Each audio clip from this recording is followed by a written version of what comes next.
Assalamualaikum warahmatullahi wabarakatuh. Perkenalkan, nama saya Della Sapitri. Saya dari kelas MA 21C13.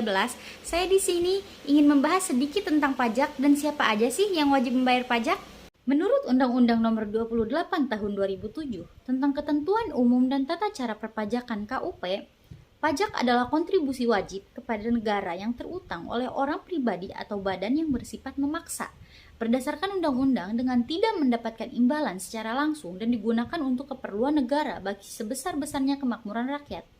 Dari pengertian tersebut, dapat disimpulkan jika pajak merupakan kontribusi yang harus dilaksanakan, yaitu wajib pajak. Namun, siapakah wajib pajak itu? Pasal 1 angka 2 Undang-Undang KUP menjelaskan bahwa wajib pajak adalah orang pribadi atau badan, meliputi pembayaran pajak, pemotong pajak, dan pemungut pajak yang mempunyai hak dan kewajiban perpajakan sesuai dengan ketentuan peraturan perundang-undangan perpajakan. Sistem pemungutan pajak di Indonesia. Sistem pemungutan pajak dapat dibagi menjadi 3. Yang pertama ada Official Assessment System, yang kedua ada Self-Assessment System, dan yang ketiga ada Withholding Assessment System. Apa itu Official Assessment System?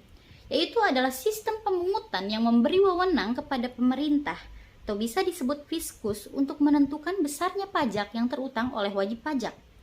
Sementara, apa itu Self-Assessment System?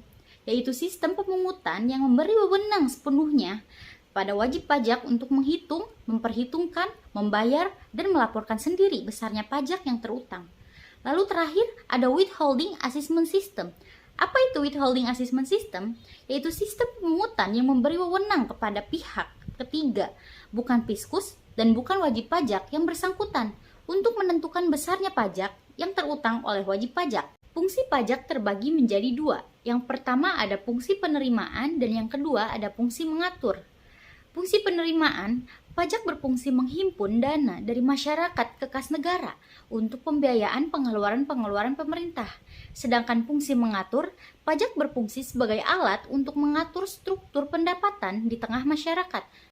Berdasarkan sifatnya, pajak digolongkan menjadi 2 jenis, yaitu pajak subjektif dan pajak objektif.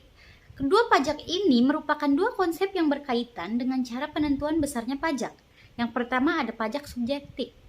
Fokus pada penentuan besarnya pajak berdasarkan kondisi atau karakteristik subjek atau individu yang membayar pajak. Besarnya pajak dapat bergantung pada situasi keuangan atau status sosial dari individu atau perusahaan yang membayar pajak. Contohnya, pajak warisan, pajak hadiah, atau pajak yang mungkin diterapkan pada kelompok tertentu berdasarkan karakteristik tersebut. Selanjutnya ada pajak objektif. Penentuan besarnya pajak berdasarkan objek atau karakteristik tertentu yang terkait dengan kekayaan atau transaksi ekonomi. Pemerintah menetapkan pajak berdasarkan nilai objek tertentu, seperti nilai properti, penghasilan, penjualan, atau transaksi lainnya. Misalnya contoh, pajak penghasilan (PPh), pajak pertambahan nilai (PPN), dan pajak bumi dan bangunan (PBB). Jenis pajak menurut golongan itu terbagi menjadi 2. Yang pertama pajak langsung dan yang kedua pajak tidak langsung.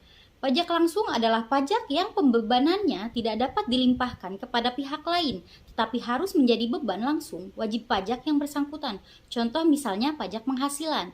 Lalu selanjutnya ada pajak tidak langsung. Pajak tidak langsung adalah pajak yang pembebanannya dapat dilimpahkan ke pihak lain. Contoh misalnya pajak pertambahan nilai.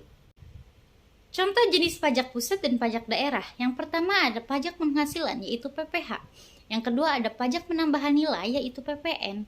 Yang ketiga ada pajak penjualan barang mewah yaitu PPNBM. Yang keempat ada pajak bumi dan bangunan yaitu PBB.